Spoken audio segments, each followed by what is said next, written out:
అగ్రహాత్తేన శంభో జాయతే సుదృఢో నర తతో భీతా పలాయంతే విఘ్నం హిత్వా సురేశ్వరా. భగవంతుని యొక్క అనుగ్రహం చేత శంభోహో జాయతే సుదృఢో నర తతో భీతా పలాయంతే, భగవంతుని యొక్క అనుగ్రహం కలిగిన కారణం చేత విఘ్నాన్ని వదిలిపెట్టి దేవతలందరూ కూడా పారిపోతా ఉంటారు. అంటే అర్థమేమి? పుణ్యకర్మలు చేసినందువల్ల, నిష్కామ కర్మ చేసినందువల్ల భగవంతుని యొక్క అనుగ్రహము, ఆ అనుగ్రహం చేత మన కార్యంలో విఘ్నం కలుగజేసేదాని కొరకు వచ్చేసిన ఆ దేవతలందరూ కూడా పలాయంతే పారిపోతూ ఉంటుంది. ఎందుకు ఎట్లా పారిపోతున్నారు? భీతా ప్రళాయంతే. ఎందుకంటే భగవంతుని అనుగ్రహం వీళ్ళపైన ఉంది కాబట్టి మనం ఏం చేయలేము అనే ఉద్దేశం చేత భగవంతు అనుగ్రహాన్ని దృష్టిలో పెట్టుకొని పారిపోతున్నారే కానీ మనల్ని దృష్టిలో పెట్టుకొని కాదు. ఎందుకంటే మనం చేసిన అది పురుష ప్రయత్నం ద్వారా చేసిన పుణ్యకర్మ ద్వారా కలిగిన భగవంతుని యొక్క అనుగ్రహము, ఆ అనుగ్రహం ద్వారా భీతా సురేశ్వర పలాయంతే విఘ్నం హిత్వా, భయపడిన వారే విఘ్నాన్ని చేసేది కూడా వదిలిపెట్టి వాళ్ళు పారిపోతూ ఉన్నారు. అందువల్ల ఎప్పుడైతే విఘ్నము పోయిందో జాయతే తేన శుశ్రూషా చరితే చంద్రమౌళిన శృణ్వతో జాయతే జ్ఞానం జ్ఞానాదేవ ముచ్యతే. ఎప్పుడైతే విఘ్నాలు తొలగిపోయినాయో అప్పుడు భగవంతుని యొక్క చరిత్రను వినాలి అనే ఇచ్ఛా, కోరిక కలుగుతుంది. శుశ్రూష అన్నాడు. శ్రోతం ఇచ్ఛ శుశ్రూష. సేవా శుశ్రూష అంటే కొంతమంది సేవ చేయడమే శుశ్రూష అనే భావం చెప్తారు. ఇది కూడా రూఢి పదం అయితే కావచ్చు కానీ మామూలుగా శుశ్రూష అంటే శ్రోతం ఇచ్ఛ శుశ్రూష అన్నారు.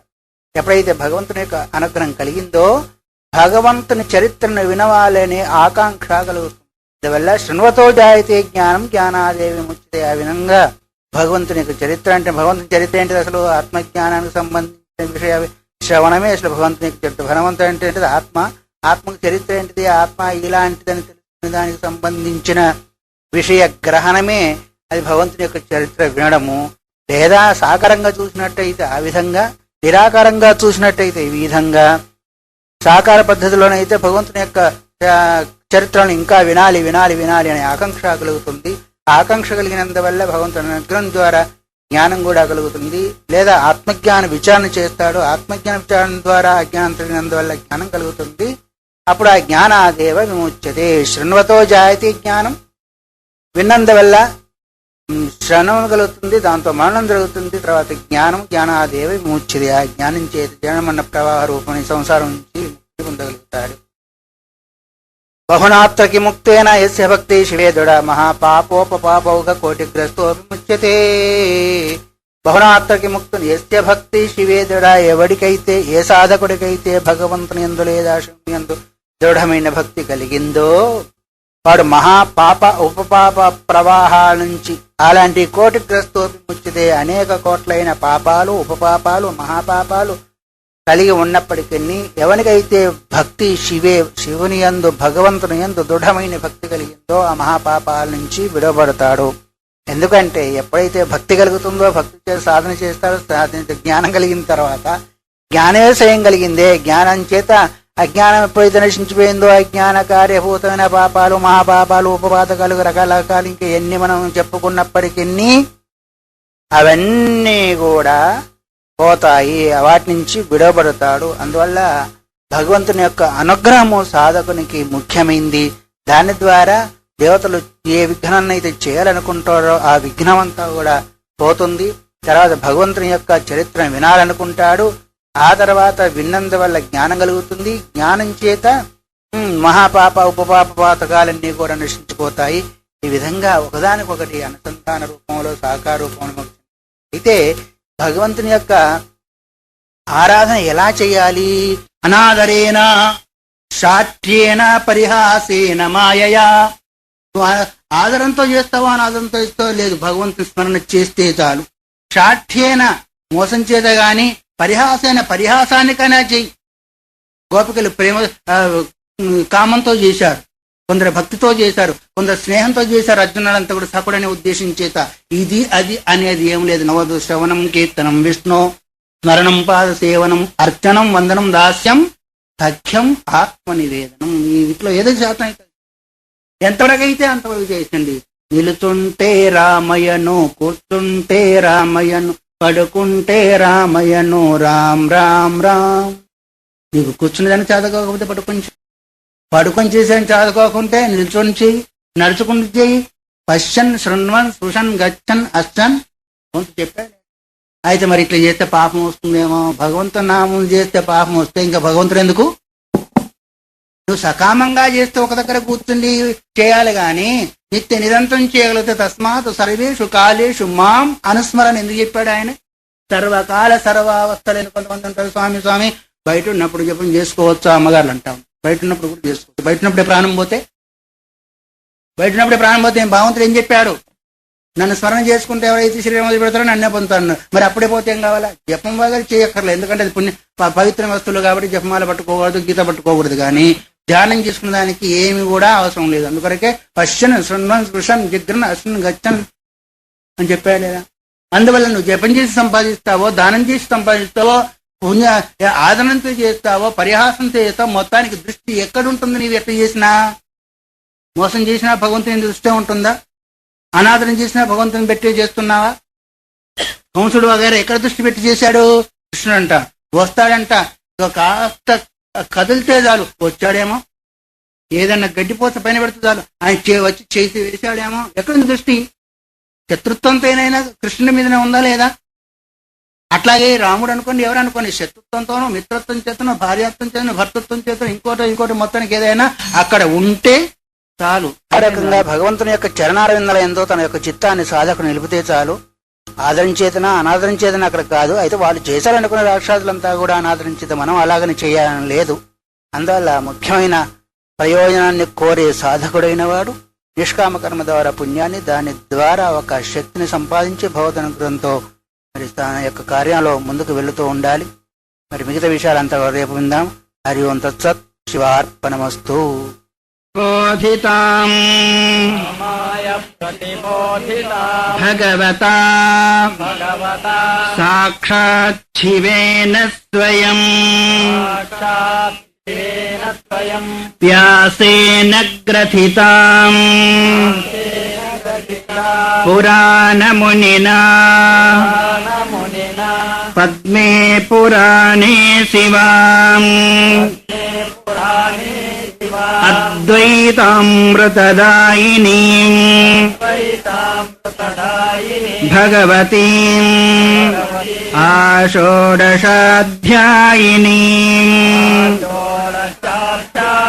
అంబ త్వామనుసంస్మరామి శివసంగీతే భవద్వంసినీం. శివగీత 1వ అధ్యాయం 20వ శ్లోకం. నిన్న బహునాత్రకి ముక్తేన యస్య భక్తి శివే దృఢ మహాపాపోపపాపౌఘ కోటిగ్రస్తోపి ముచ్యతే. మహాపాపాలు ఉపపాపాలు అనేకం ఉన్నప్పటికీ భగవంతుని యొక్క అనుగ్రహము ఎవరి భక్తి ద్వారా ఎవరి యందు కలుగుతుందో వాళ్ళకు అన్నీ పోతావి అని అనుకున్నాం. దానికి ఉదాహరణ ఎవరని చెప్పుకున్నాము? వాల్మీకి రూపంలో ఉన్న రత్నాకరుడు, అంగుళీమాలుడు వగైరా వగైరా ఎవరైనా కావచ్చుగాక. తర్వాత నియమంగా ఏ రూపంలో చేసినప్పటికీ భక్తితో చేసిన 20 అనాదరేనా, నువ్వు ఆదరపూర్వకం చేయి, అనాదరపూర్వకంగా చేయి. శాఠ్యేన పరిహాసేన, మోసం చేతనైనా చేయి, పరిహాసం చేతనైనా చేయి, మాయయా కపటం చేతనైనా చేయి. ఒకవేళ శివభక్తి రతిశ్చేత్, శివభక్తి యందు నీవు అత్యంత ఆసక్తుడవై ఉంటే అంత్యజోపి విముచ్యతే అన్నాడు. అంత్యజుడు అంటే తెలుసా? దానికి అంత్యజుడు అని పేరు. అందువల్ల చండాలునంతటి వాడు ముక్తిని పొందినప్పుడు మిగతా వాళ్ళు పొందుతారా లేరా? చండాలునంతటి వాడు ఆచరణ చూసినా, వ్యవహారం చూసినా, ఆహారం చూసినా మిగతా వాటికంటే కూడా చాలా భిన్నంగా ఉంటుంది. మరి అలాంటి వాళ్ళు భక్తిని చేయగలుగుతారా? అపిచేతు దురాచారో భయతే మామన్యభాగ సాధురేవ సమంతవ్య సమ్యక్ వ్యవసితో హితః. భగవద్గీత చెప్తుంది. అనేక దురాచారాల కంటే దురాచారి అయినప్పటికీ అతను కూడా ముక్తిని పొందుతాడని భగవద్గీత చెప్పింది. ఇక్కడ కూడా అంత్యజోపి విముచ్యతే, అంత్యజుడైనప్పటికీ ముక్తిని పొందగలుగుతాడు అన్నప్పుడు కిం బ్రాహ్మణ పుణ్య భక్త రాజర్షయస్థద. బ్రాహ్మణులైన వాళ్ళు అంటే వేదాంగాలను అధ్యయనం చేసే వాళ్ళు ఎవరైనా కావచ్చు, బ్రాహ్మణ అంటే పుట్టుకతో కావచ్చు, ఆచరణతో కావచ్చు. మరి ఇలాంటి వాళ్ళు ముక్తి పొందకుండా ఉంటారా? తప్పనిసరిగా పొందుతారు. చెప్పొచ్చా? దొంగతనం చేసేవాడు మందిరానికి పోతాడు, భగవంతుడా నా దొంగతనం బాగా జరిగినట్టయితే పట్టుబడకపోతే నీకు కొంచెం దాన్ని ఏమంటాము? దురాచారే కాదా? అయినా ఆ రూపంలో అయినా భగవంతుని స్మరణ చేస్తున్నాడు తన లక్ష్య సిద్ధి కొరకు. మిగతా ఏ ఆచరణ కలిగినప్పటికీ వాళ్ళు ఎంతో కొంత భక్తి తన యొక్క లక్ష్యం పూర్తి చేసుకునే కొరకు, భగవంతుని పొందేదాని కొరకు కాదు. అయినా గాని ఎవరిని ఆచరించారు? కొంతమంది అంటూ ఉంటారు, వీళ్ళంతా భక్తులయ్యా, ఏదో ఒక స్వార్థాన్ని గురించి పోతా ఉంటారు, స్వాముల దగ్గరికి, దేవాలయాలకి, మందిరాలకి అంటూ ఉంటారు. అవునా కదా? విన్నారా ఎప్పుడన్నా? విన్నారు. మరి స్వార్థం పూర్తి అయ్యేదానికి మోసం చేసే వాళ్ళకంటే కూడా భగవంతుని దగ్గరికి పోయి అడుక్కునేవాడు మేలా కదా? ఏమండి, పక్కింటికి పోయి దొంగతనం చేసుకొని తినే పిల్లవాడి కంటే అమ్మ దగ్గరకు పోయి అడుక్కునే పిల్లవాడు తప్ప? చెప్పండి మీరు, తప్ప? మరి అటువంటి అప్పుడు స్వార్థం కొరకే, డబ్బు కొరకే పోతున్నా అనుకోదు. ఆర్తో జిజ్ఞాసురర్థార్థి జ్ఞానీచ, నలుగురు నాకు భక్తులే అన్నాడు. ఆర్తుడైన వాడు, అర్థార్థి డబ్బు కావాలని ఆశ్రయించేవాడు, జిజ్ఞాసు తెలుసుకోవాలని చెప్పేవాడు, జ్ఞాని, ఈ నలుగురు భక్తులే అన్నప్పుడు ఎవరైతే అందరికి ఒక సాధువు గారంట పూర్వకాలం అక్బర్ చక్రవర్తి దగ్గర వెళ్ళి, రాజుల కాలం కదండి, అక్కడ పోతే ఏదో ఒకటి ఇస్తారు, మనం ఆశ్రమం నిర్వహించుకోవచ్చు, భగవంతుని సేవ చేయవచ్చు ఉద్దేశించితే వెళ్ళాడు. వెళితే ఆయన ఏం చేస్తున్నా, నాకు ఇంకా రాజ్యాన్ని పెంచవలసింది, అది పెంచవలసింది అని నమాజ్ చేస్తా ఉన్నాడు. లా ఇలాహ ఇల్లల్లాహ్ నమాజ్ చేస్తా ఉంటారే, అట్లాగే చేస్తూ ఉంటే ఈయన పోయి ఆయన చేసేది చూసి నెమ్మదిగా బయలుదేరాడు, బయట వెనక ముఖం పెట్టాడు. ఈయన చూసి, ఏమండి సాధువు గారు, రండి రండి అన్నాడు. అక్కర్లేదని వెళ్ళిపోతున్నాను అన్నాడు. ఏమైనా నా దగ్గరకు వచ్చినాడు, ఉట్టిగా ఎవరు లేదు, ఎందుకు వచ్చావు అంటే, నేను ఏదో అడుగుదాం వచ్చావు, నువ్వే అడుక్కుంటున్నావు నాకంటే పిచ్చగాడివి, నేను నిన్నేం అడగాలి ఇంకా, అందుకని వెళ్ళిపోతున్నాను అన్నాడు. ఇప్పుడు ఎవరు భిక్షగాళ్ళు? అడుక్కునే వాళ్ళు భిక్షగాళ్ళు అంటే లేకుండా అడుక్కునే వాళ్ళు భిక్షగాళ్ళ? లేదు, కోట్లున్నా ఇంకా లంచం తీసుకునేదానికి అడుక్కునే వాళ్ళు భిక్షగాళ్ళ? ఎవరు చెప్పండి భిక్షగాళ్ళు? అడుక్కునే వాళ్ళు భిక్షగాళ్ళు అంటే అందరూ అడుక్కుంటున్నారు. సాధన చేసే సాధువులు అడుక్కుంటున్నారు, తిండికి లేకుండా ఉండే దరిద్రులను అడుక్కుంటున్నారు. మరి ఇంత ఇస్తే నేను నీకు ఉద్యోగం ఇస్తానని అడుక్కుంటున్నారు. ఇప్పుడు ఎవరు భిక్షగాళ్ళు చెప్పండి? ఎవరు అంత్యజులు? నేను మాట్లాడేంటి? అందరూ దాని కిందకే వస్తారు. అయితే కొందరేమో దోషానికి భాగస్థులు అవుతున్నారు, కొందరు నిర్దోషస్తులు అవుతున్నారు. లేనివాడు అడుక్కోవడం వానికి సహజమే. సాధన చేసే వాళ్ళు మొన్న చెప్పుకున్నాం, గృహస్థుల పైన ఆధారపడి ఉంటారు కాబట్టి 3 ఆశ్రమాలకు భిక్ష తీసుకోవడము అవసరమే. బ్రహ్మచారి, సన్యాసి, వానప్రస్థు, ఈ ముగ్గురు కూడా భిక్ష తీసుకోవచ్చు. కానీ అన్ని ఉండి కూడా మరి ఇంత ఇస్తే నీకు ఉద్యోగం ఇస్తాను అనుకునేవాడు వాడికంటే దరిద్రుడు లేడు. ఎందుకంటే ఉండే దరిద్రుడు వాడు, వీళ్ళు లేర దరిద్రులు అయితే. అందువరకు అంత్యజుడైనప్పుడు భక్తి కలుగుతుందా అని ఒకవేళ సందేహం వస్తే కలిగేదానికి అవకాశం ఉంది. బాధ కలిగినప్పుడు, ఎక్కడ ఏమీ ఆధారం లేనప్పుడు, ఆ తర్వాత అతి రోగాలు వచ్చినప్పుడు, లేదా పూర్వజన్మంలో చేసిన పుణ్యమి ఏదైనా ఉద్బుద్ధం అవుతే అప్పుడు భక్తి కలిగేదానికి వాడు అతిచేతుడు కావచ్చు, ఊర్ధ్వంలో జన్మించిన వాడు కావచ్చు, బ్రాహ్మణుడు కావచ్చు, ఇంకెవరైనా కావచ్చు. మరి అజామిను యొక్క కథ మనం చెప్పుకుంటున్నాం. మొట్టమొదటి బ్రాహ్మణుడే, సదాచార సంపన్నుడైన వాడే. చివరికి వచ్చే వారికి ఏమైంది అంటే అంత్యజుడి కంటే కూడా ఎక్కువ దిగజారిపోయాడు. అది ఏదో సంస్కారం ఉంది, మరణ సమయంలో నారాయణ అనుకున్న కథ వేరు. అయితే బ్రాహ్మణులకి మాత్రమే అంటే అక్కడ సరిపోతుందా భక్తి? అంత్యజులకు దొరకదు అంటే అలాంటి వాళ్ళు ఎంత ఉన్నారు? ఎవరు వీటి పేరు కన్నప్ప ఉన్నారు, ధర్మవ్యాధుడు ఉన్నారు, ఇంకా రకరకాలమైన వాళ్ళు ఉన్నారు. అది సంస్కారాన్ని బట్టి మనం గొప్ప చెప్పుకోవాల్సిందే తప్ప జన్మను బట్టి గొప్ప చెప్పుకునే దానికి అవకాశము తక్కువ. అందువల్ల ఇక్కడ ఏమంటారు? అంత్యజోపి ముచ్చతే. అంత్యజోపి ముచ్చతే. అది ఎట్లాగా? నువ్వు భక్తి చేస్తే నియమంగా నువ్వు మోసం చేసినా అంతే, భగవంతునికి అనాదరంగా చేసినా మంచిదే, పరిహాసం చేసినా అంతే ఎగతాలి. పరిహాసం అంటే ఏంటిది? ఎగతాలి. ఆ తర్వాత మాయ, కపటం చేత మొత్తానికి ఎట్లా చేయాలా? శివభక్తి రతశ్చేతు అన్నాడు. శివభక్తి రతుడవై ఉండు. మొత్తానికి అలాంటి వాడికి ముచ్యతే అంటే విముక్తి కలుగుతుంది. తర్వాత ఏవం భక్తిష్ట సర్వేషాం, కొంతమంది అన్నట్టు స్నానం చేయాలా, సంధ్యలు చేయాలా, వగైరా ఉపవాసం ఉండాలా, ఇలా ఇలా ఇలా ఉంటానే భగవంతుని యొక్క అనుగ్రహం కలుగుతుంది అనే భావన ఇప్పుడు లేకుండా పోయిందా లేదా? ఎలాగా ఓలాగా ఆయన దగ్గర మనం నడుచుకుంటూ తిన్నా, కూర్చొని తిన్నా, పడుకొని తిన్నా పొట్ట నిండుతుందా లేదా? తృప్తి సంగతి వేరు. ఆకలి తీరుతుందా లేదా? అలాగే ఏదో రకంగా కూర్చుండి చేయండి, పడుకొని చేయండి, నిలబడి చేయండి, లక్ష్యము శరీరము మనకు వినకపోయినప్పటికీ ఆ శరీరాన్ని పక్కకు పెట్టేసి చిత్తాన్ని మాత్రం భగవంతుని పెట్టగలిగితే అలాంటి వాడికి సంస్కారం తక్కువ లేదు, సంస్కారం ద్వారా లభించే శక్తి ఏదైతే తక్కువలేదో ఆ శక్తి ద్వారా పొందే శివ రక్తి ఏదైతే ఉందో అది కూడా మనకు అలవబడుతుంది. అందుకని ఏదో రకంగా ఏనకైన ప్రకారేణ యస్య కస్యాపి దేహినః సంతోషం జనేద్రామ తదేవ ఈశ్వర పూజనం అన్నాడు యోగ వాసిష్టంలో. వశిష్ఠ మహర్షి రాముని కొరకు చెప్తూ ఏదో ఒక రకంగా, అంటే శాస్త్రీయ పద్ధతిలో అక్రమంగాని కాదు, ఏదో ఒక ప్రాణికి సంతోషాన్ని కలిగే చెయ్యి, అదే ఈశ్వర పూజ అన్నాడు. అట్లాగే దుఃఖాన్ని కలిగజేస్తే ఎవరిని తిరస్కారం చేసినట్టు. సర్వదేవ నమస్కార కేశవం ప్రతిగచ్చది అన్నప్పుడు సర్వదేవ తిరస్కార అది కూడా పోతుంది. నువ్వు ఏది కావాలనుకుంటే అది అక్కడికి పోతూనే ఉంటుంది.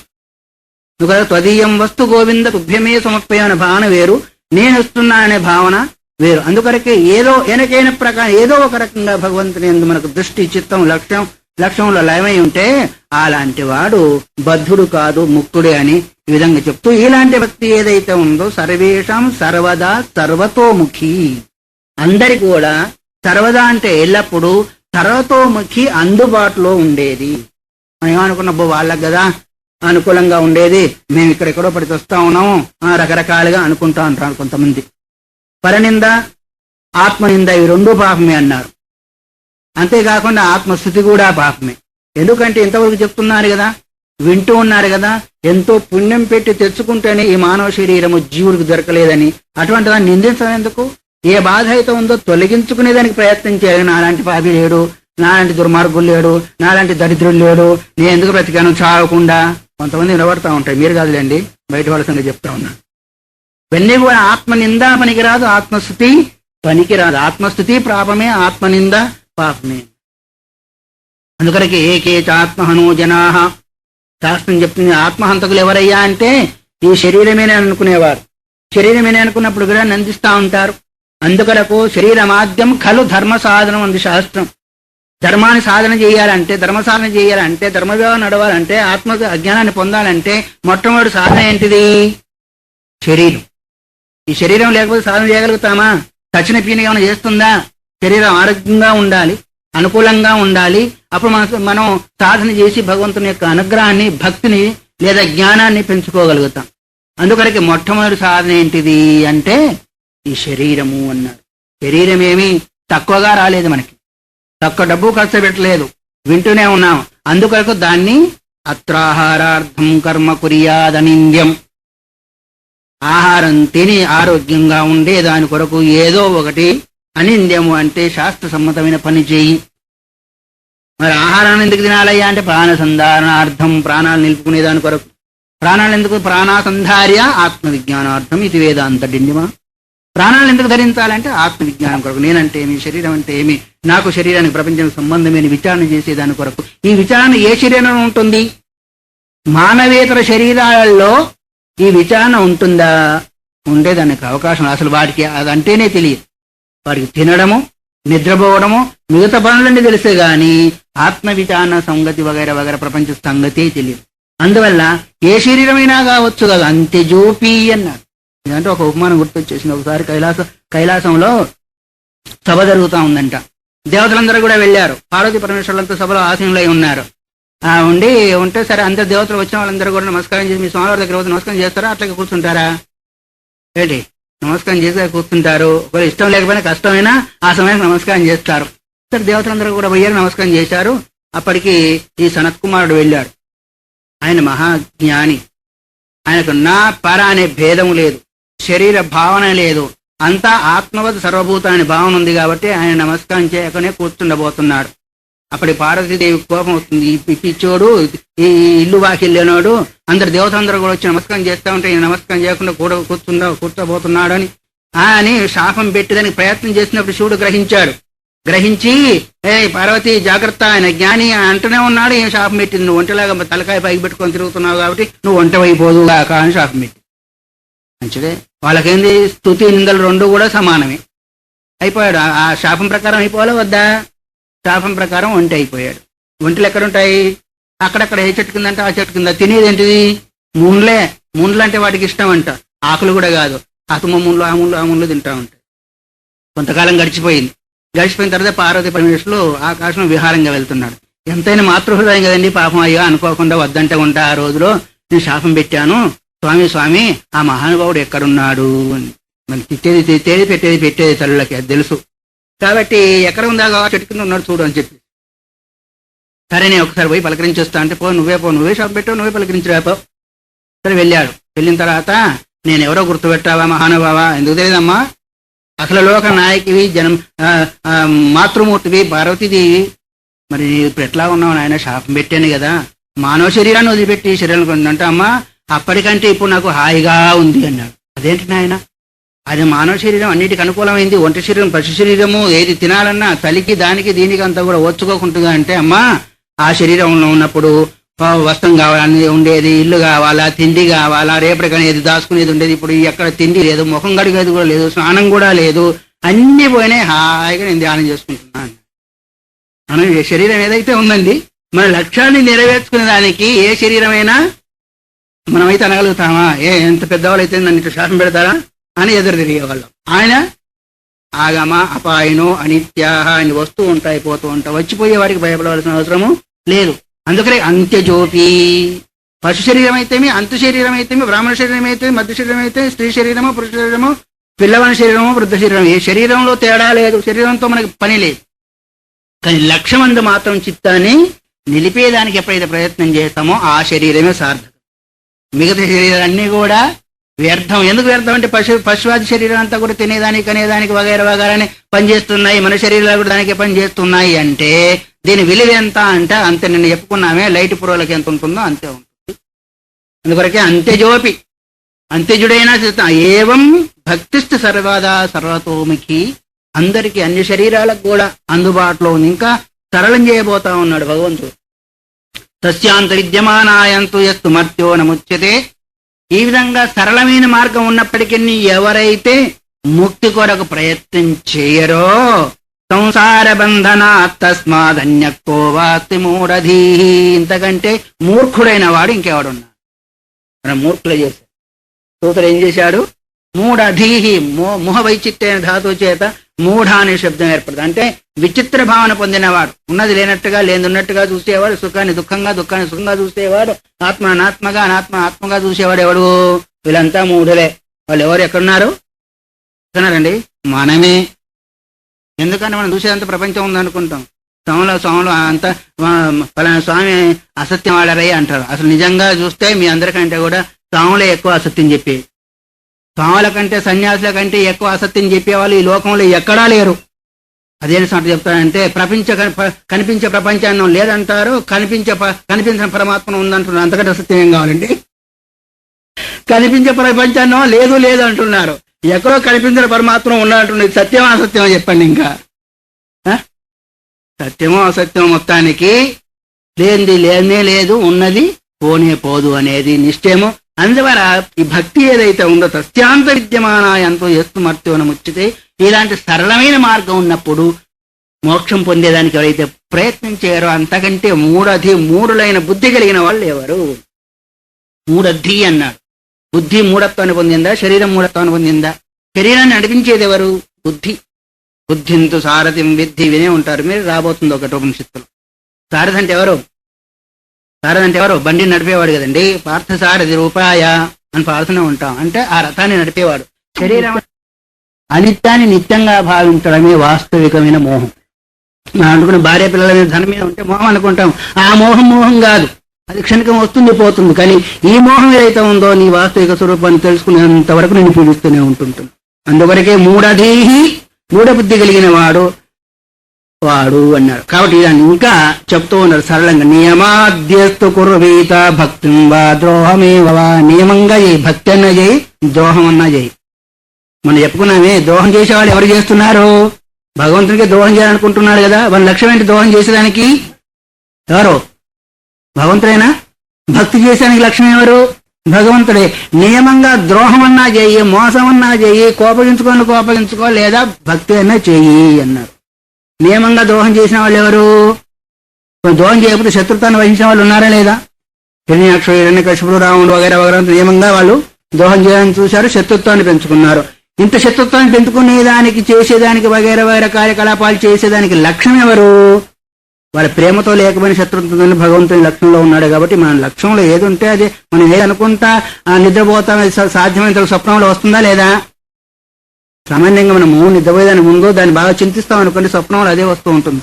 అట్లాగే జీవితం అంతా కూడా ఒక శత్రువుని గురించి మంచిగా అనుకుంటాం అనుకోండి, మనం ఆకారం అయిపోతుంది. అందుకని భగవంతుడి శత్రుత్వానికి లక్ష్యంలో ఉన్న, మిత్రత్వానికి లక్ష్యంలో ఉన్న, భక్తికి లక్ష్యంలో ఉన్న అది సార్థకమే అవుతుంది భగవంతుడి విషయంలో మాత్రం.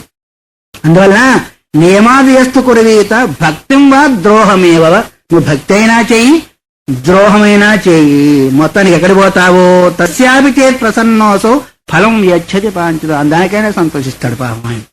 నువ్వు ద్రోహం చేశావని ఆయన నీ పైన కోపం చేయడు, భక్తి చేశావని ఎక్కడ మెచ్చుకోడు. ఆయన ఏదో రకంగా ఆయన ఎందుకు చిత్తం ఉంచితే కాదు చాలు. అలాంటి వాడికి కూడా ప్రసన్నో అసౌ ఫలం యచ్చతి వాంఛితం, ప్రసన్నుడై కోరిన ఫలాన్ని ఇస్తే. ఏదో ఈ మధ్యలో మేము సినిమా చూడకపోయిన సినిమా పాటలు పోతూ ఉంటాయి, రికార్డులు వినబడతా ఉంటాయి కదా, అదేంటిదే తిట్టుకుంటా పాడుతూ ఉంటాడు శివుణ్ణి. మంజునాథ్ ఏదో పోతా ఉంటే కార్లలో వీళ్ళు పెట్టుకుంటా ఉంటారు దాన్ని, అని శివుని తిడుతూ ఉంటాడు ఆ మంజునాథ్ పాట పాడుతూ ఉంటూ. అదేంటి? అదే రావణాసురుడు అయితే ఆయన పేగులు పొట్ట చీల్చేసేసి దానితో వీణ కూడా వాయించేసి ప్రసన్నం చేసుకున్నారు.